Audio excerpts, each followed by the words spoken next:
ক্ষণে ক্ষণে কেবল বিতর্ক দর্শক রাজনৈতিক অঙ্গনে সার্জিস আলম বলছেন, আওয়ামী লীগের বিচার না হওয়া পর্যন্ত নির্বাচন হবে না। আওয়ামী লীগের বিচার না হওয়া পর্যন্ত নাকি আওয়ামী লীগের যারা গণহত্যার সঙ্গে জড়িত তাদের বিচার না হওয়া পর্যন্ত? বিষয়টি দুটো। একটা অংশ মনে করে যেমন যারা গণহত্যার সাথে যুক্ত সে যতজনই হোক আওয়ামী লীগের প্রত্যেকের বিচার হওয়া উচিত, কিন্তু দলের বিচার না। দলের বিচার হলে সেটা গণতন্ত্রের উপর আঘাত হয় বা গণতন্ত্র ক্ষুণ্ণ হওয়ার সামিল, যেটা জাতিসংঘের রিপোর্টও বলা হয়েছে। জাতিসংঘ 114 পৃষ্ঠার যে পূর্ণাঙ্গ একটা রিপোর্ট দিয়েছে বিস্তৃত, তাতে বলাই হয়েছে শেখ হাসিনা সহ কারা কারা জড়িত, ফলে তাদের বিচার হবে, কিন্তু আওয়ামী লীগকে নিষিদ্ধ করার মতন বিচার না, এটা পরিষ্কারভাবে বলেছে। কিন্তু এই নতুন দল জাতীয় নাগরিক পার্টি তারা বলছে যে আওয়ামী লীগের বিচার না হওয়া পর্যন্ত নির্বাচন হবে না। তাহলে কি সেই নির্বাচন, সেই বিচারটা কি সম্ভব? ডক্টর মোহাম্মদ ইউনূস কি বলছেন, বিবিসি কি বলছেন যে কারো অধিকার ক্ষুণ্ণ করা যাবে না।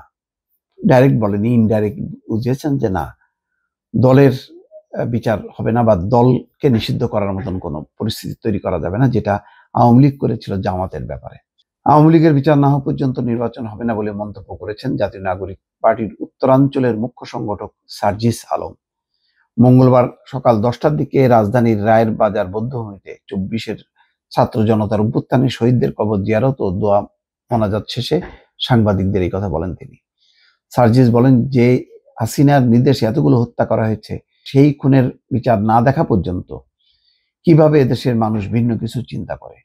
খুনি হাসিনাকে বাংলাদেশে নিয়ে আসতে হবে, বিচারের মঞ্চে দাঁড়াবে, ফাঁসির মঞ্চে দাঁড়াবে। তিনি বলেন, শেখ হাসিনা এবং আওয়ামী লীগের বিচার না হওয়া পর্যন্ত বাংলাদেশের কোনো মানুষ, কোনো রাজনৈতিক দল ভুল করেও যেন নির্বাচনের কথা না বলে। যতদিন না আমরা খুনি হাসিনাকে ওই ফাঁসির মঞ্চে না দেখছি, এই বাংলাদেশে কোনো নির্বাচন হবে না।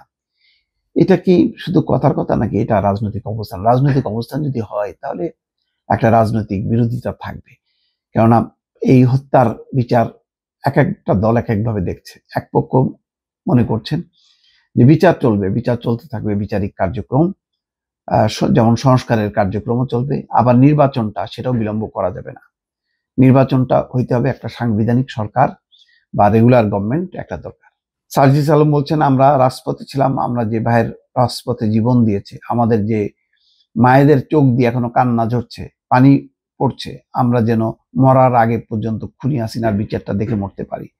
আমরা শুধু আপনাদের কাছে একটা অনুরোধ করতে পারি, আমরা আমাদের জায়গা থেকে মায়েদের পাশে থাকার সর্বোচ্চ চেষ্টাটুকু করব।